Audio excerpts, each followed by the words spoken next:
అసలు విశ్వం ఎలా పుట్టింది? అది బిగ్ బ్యాంగ్ నుండి. అయితే బిగ్ బ్యాంగ్ ఎక్కడి నుండి వచ్చింది? ఒక వేడి దట్టమైన పాయింట్ నుండి బిగ్ బ్యాంగ్ మొదలైంది.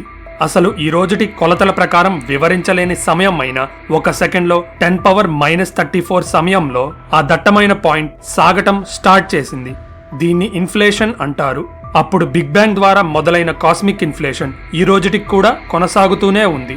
ముందుగా బిగ్ బ్యాంగ్ సమయంలో జరిగిన ఎక్స్పాన్షన్ అనేది కాంతి స్పీడ్ కంటే వేగంగా జరిగింది.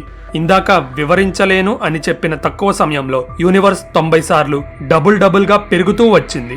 ముందుగా ఒక ఆటమ్ సైజులో ఉన్న యూనివర్స్ ఇప్పుడు ఒక గోల్ఫ్ బాల్ సైజుకు పెరిగింది. ఆ తర్వాత ఏమైంది? మనం ఇప్పటి వరకు మాట్లాడుకున్న విషయాన్ని కనిపెట్టడానికి సైంటిస్టులు ఇప్పటి సాగుతున్న యూనివర్స్ ను రోజు గమనిస్తూ కొన్ని థిరియాటికల్ ఫిజిక్స్ లెక్కలు వేసి కనుక్కున్నారు. బిగ్ బ్యాంగ్ జరిగిన మొదటి రోజుల్లో పుట్టిన కాస్మిక్ మైక్రోవేవ్ బ్యాక్గ్రౌండ్ యొక్క గ్రావిటేషనల్ వేవ్స్ లాంటి వాటిని సైంటిస్టులు నేరుగా చూడలేరు.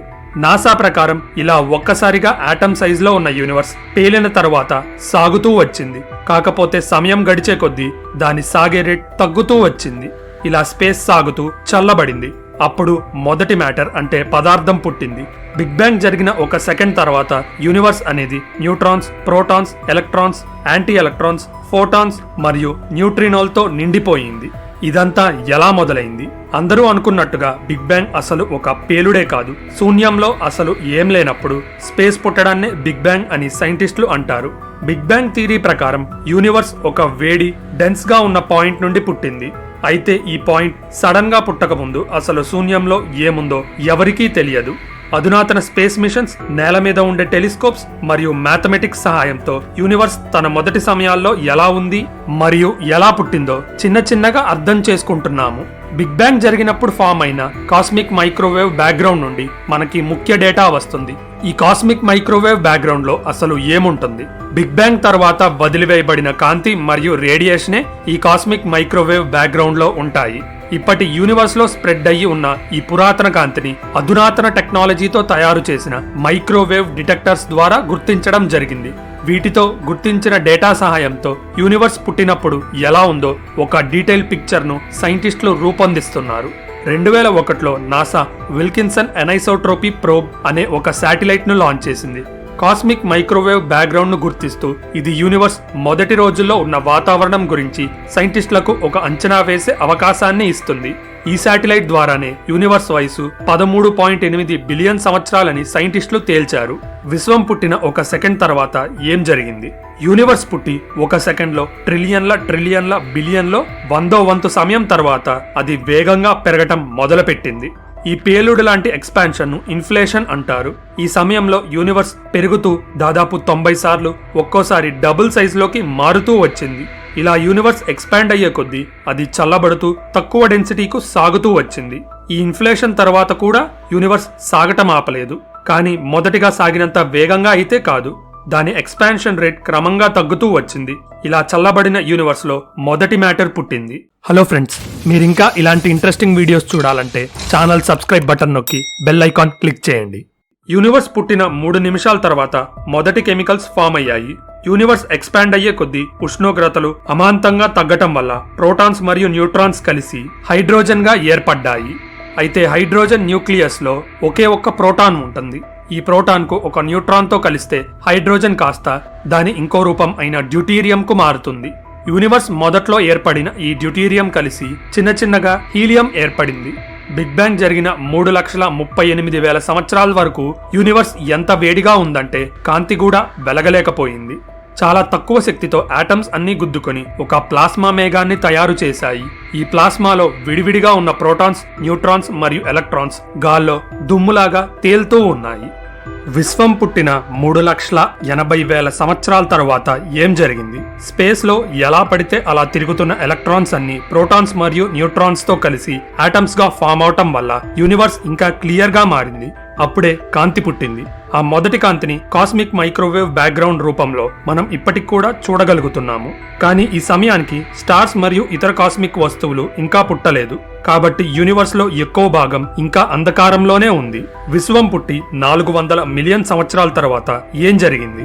బిగ్ బ్యాంగ్ జరిగిన 400 మిలియన్ సంవత్సరాల తర్వాత యూనివర్స్ తన అంధకార యుగం నుంచి చిన్న చిన్నగా బయటికి రావడం మొదలుపెట్టింది. యూనివర్స్ యొక్క ఎవల్యూషన్ లో ఈ సమయాన్ని రీఅయోనైజేషన్ అంటారు. ఈ ఫేజ్ లో యూనివర్స్ దాదాపు 500 మిలియన్ సంవత్సరాలు గడిపింది. అయితే ఈ మధ్య జరిపిన పరిశోధనల ప్రకారం ఈ రీఅయోనైజేషన్ యుగం మనం ఇదివరకు అనుకున్న దానికంటే ఫాస్ట్ గా జరిగింది. ఈ సమయంలో గ్యాస్ మేఘాలు గ్రావిటీ వల్ల ఒకటిగా కలిసి మొదటి స్టార్స్ మరియు గెలాక్సీస్ గా ఏర్పడ్డాయి. ఇలా స్టార్స్ మరియు గెలాక్సీస్ పుట్టినప్పుడు జరిగిన పేలుళ్ల నుండి పుట్టిన అల్ట్రావైలెట్ కాంతి దాదాపు మొత్తం హైడ్రోజన్ ను నాశనం చేసింది. ఇలా రీఅయోనైజేషన్ మరియు పొగమంచులా కమ్ముకొని ఉన్న హైడ్రోజన్ వాయువు క్లియర్ అవ్వటం వల్ల మొదటి అల్ట్రావైలెట్ కాంతి యూనివర్స్ గుండా ప్రయాణించడం మొదలుపెట్టింది. విశ్వంలో పుట్టిన మొదటి గెలాక్సీస్ మనకి ఏం చెప్తున్నాయి? యూనివర్స్ మొదట్లో ఫామ్ అయిన అతి పురాతన గెలాక్సీస్ ను స్టడీ చేస్తూ బిగ్ బ్యాంగ్ జరిగిన వెంటనే యూనివర్స్ ఎలా ఉందో తెలుసుకోవడానికి సైంటిస్టులు ప్రయత్నిస్తూ ఉంటారు. ఒక్కో చిన్న ఎవిడెన్స్ ను ఒకటిగా చేరుస్తూ పోలీసులు ఒక కేసును ఎలా సాల్వ్ చేస్తారో మన cosmic scientist detectives cosmic microwave background ను స్టడీ చేస్తూ అందులో కనిపెట్టిన ప్రతి వస్తువును ఒకటిగా చేర్చి సమయంలో వెనక్కి వెళ్లి యూనివర్స్ మొదట్లో ఏం జరిగిందో తెలుసుకుంటారు.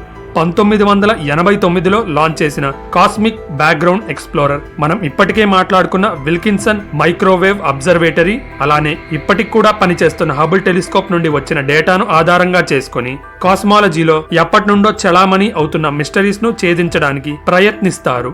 విశ్వం పుట్టి 9 బిలియన్ సంవత్సరాల తర్వాత ఏం జరిగింది? బిగ్ బ్యాంగ్ జరిగిన 9 బిలియన్ సంవత్సరాల తర్వాత సోలార్ సిస్టమ్ పుట్టిందని కొన్ని అంచనాలు ఉన్నాయి. కాబట్టి దాని వయసు 4.6 బిలియన్ సంవత్సరాలు ఉండే అవకాశం ఉంది. కొన్ని అంచనాల ప్రకారం మన మిల్కీవే గెలాక్సీలో ఉన్న 100 బిలియన్ స్టార్స్ లో సూర్యుడు ఒకడు. అలానే గెలాక్సీ మధ్య భాగం నుండి మనం 25,000 కాంతి సంవత్సరాల దూరంలో ఉన్నాం. మన సూర్యుడు మరియు మిగతా సోలార్ సిస్టమ్ అంతా సోలార్ నెబులా అనబడే వేడి, దట్టమైన దుమ్ము మరియు ధూళి మేఘం నుండి ఏర్పడింది. విశ్వాన్ని ఒక రహస్య శక్తి కంట్రోల్ చేస్తుందా? 1960లు 70లో మనకు కనపడిన దానికంటే యూనివర్స్ లో ఇంకా ఎక్కువగా పదార్థం ఉందని సైంటిస్టులు అనుమానించసాగారు.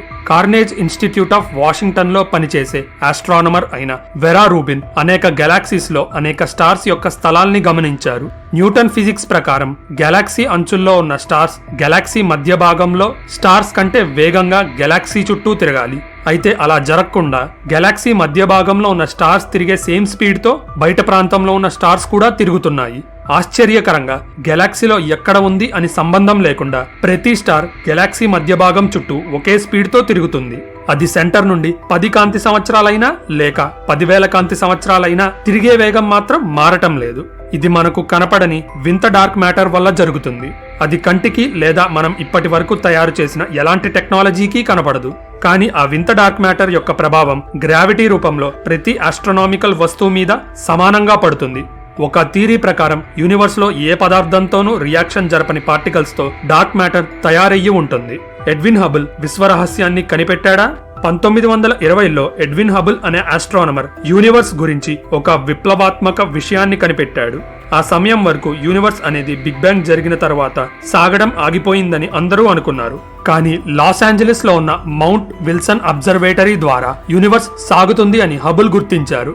1998లో ఆయన పేరు మీదనే లాంచ్ చేసిన హబుల్ టెలిస్కోప్ మనకి చాలా దూరంలో ఉన్న సూపర్ నోవాలను స్టడీ చేసి యూనివర్స్ సాగుతుంది అనే ప్రూఫ్ ను కనుగొంది. ఇది అందరినీ ఆశ్చర్యానికి గురి చేసింది. ఎందుకంటే గ్రావిటీ అనేది ఒక వస్తువును దగ్గరకు లాక్కునే ఫోర్సే కానీ దూరానికి నెట్టే ఫోర్స్ కాదు.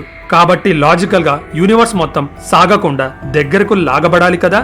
అయితే ఇదంతా డార్క్ ఎనర్జీ వల్లే జరుగుతుంది అని, కానీ దాని ప్రాపర్టీస్ గురించి ఇప్పటి వరకు ఏ సైంటిస్ట్ కూడా ఒక అంచనాకు రాలేకపోయారని మనం ఇప్పటికే మాట్లాడుకున్నాం. యూనివర్స్ మొత్తంలో ఉన్న గ్రహాలు, స్టార్స్ మరియు గెలాక్సీస్ కంటే ఈ డార్క్ మ్యాటరే ఎక్కువగా 80% ఉంటుంది. ఇదే విశ్వరహస్యం అనుకుంటే మీరు పొరపాటు పడినట్టే. విశ్వం అనేది ఒక అంతులేని రహస్యం. దాని రహస్యాలు కనిపెట్టడానికి మన జీవితకాలం సరిపోదు. ఈ వీడియోలో ఇన్ఫర్మేషన్ మీకు నచ్చినట్లయితే లైక్ చేయడం మర్చిపోకండి. అలానే ఇలాంటి ఇంట్రెస్టింగ్ వీడియోస్ కోసం ఛానల్ సబ్స్క్రైబ్ చేసుకుని బెల్ ఐకాన్ నొక్కండి. మీ సపోర్ట్ వల్లే ఈ ఛానల్ ముందుకు కదులుతుంది. So thank you for watching. This is your Phantom signing off. See you in the next one.